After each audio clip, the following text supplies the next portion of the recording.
And time to take a look at what's been making headlines across the globe. And for that, I'm joined in the studio this Monday by Solange. Hello, Hi, Annette. And you're starting with the Turkish president, who will be meeting with European Union leaders in Brussels today to discuss that escalating migrant crisis on the border between Turkey and Greece.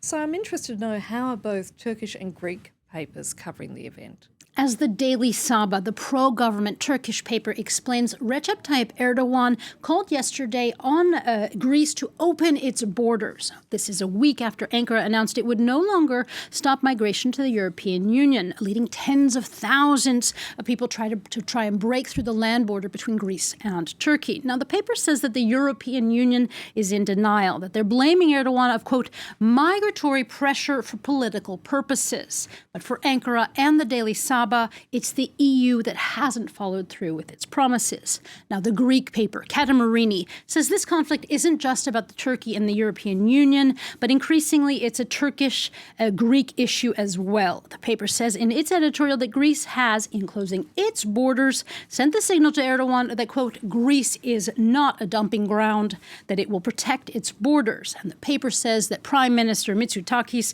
is also saying to Europe, hey, we need more help here. This is untenable.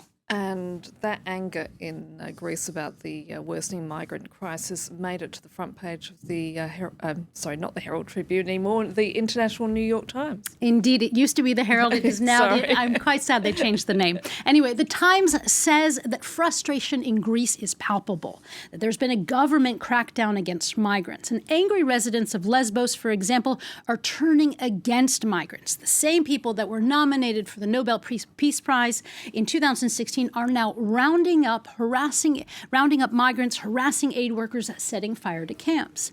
Now, the Swiss paper Le Temps discusses the horrific conditions of the migrant camps and the EU's fortress-like policy. In an opinion piece, Jean Ziegler, who's on the UN Human Rights Commission, says Europe is fighting the wrong battle, that closing the border only shows how Europe has let far-right ideas and populism take over its policies, that dealing with the migrant crisis in a humane, open-armed way is possible.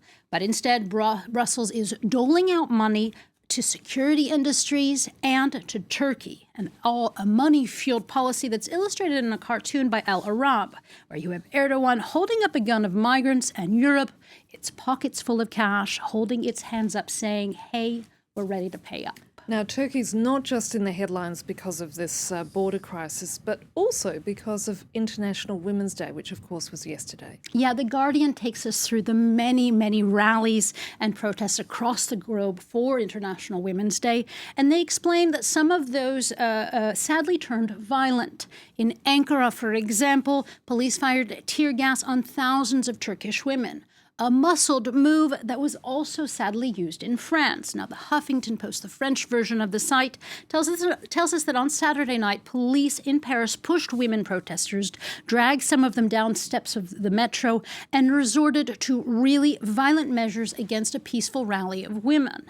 Multiple videos have been circulating online, and there's been widespread condemnation, especially by women politicians, including the mayor of Paris, the minister of gender equality, for example. The Interior Minister has said that he's asked the police for a report, but the violence has brought up again two issues, and intertwined them actually, two issues that keep coming up in France: violence against women and police brutality. Yes, I have to say, watching those images over the weekend, it was indeed pretty shocking. Now to Saudi Arabia, where a purge orchestrated by the Crown Prince Mohammed bin Salman has many wondering if he is indeed about to become king.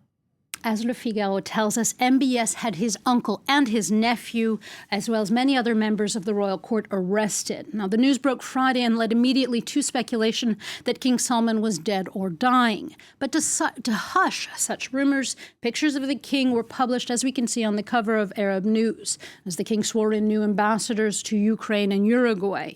Now, the Middle East Eye says what really happened is MBS squashed a coup, and that's what led to the arrest of up to 20 members of the royal family, royal household. And the paper says that the rumors of an imminent succession actually aren't that far off base. They say that it is possible that the Crown Prince will become king by November, when Saudi Arabia hosts the next G20 summit. but the household hasn't confirmed any of these rumors. They're quite hush about such things. But the implications, the Middle East Eye says, are clear. The Crown Prince is consolidating power in light of a succession. And finally, Solange, fears of the coronavirus and measures to slow its spread are obviously making headlines worldwide. But you're leaving us with a little bit of hope for a vaccine. Yes. Yes and no. The New Yorker, it tackles the question that many of us are asking, or possibly asking, when will there be a coronavirus vaccine, and why wasn't the world prepared for the global spread of a virus? Well, the magazine explains that while major strides, there's the hopeful part, are now underway, a global vaccine in 12 months' time on a global scale would be an unprecedented achievement. They're still hoping there. It explains that such steps have been completed, had not been completed before because of a lack of financial incentives and a lack of government cooperation, that nobody wanted essentially to cough up the $2 billion that it costs to create such a vaccine. On the upside, they may think differently now, or at least they will in the future, considering, as the cartoonists at El Rey show us, the cost the world economy is weathering now that it's been wrapped up and nearly grounded by the virus. So, until we get a vaccine for this coronavirus, we must do as Ben Jennings says in his cartoon about market shelves going empty and people stockpiling toilet paper. We must try, or at least do our best, to keep calm and carry on. Indeed. Stop buying that toilet paper. Thanks for that, Solange. And if you want to take a look at the stories we've just been talking about, you can, of course, head to our website, thatbeingfrance24.com.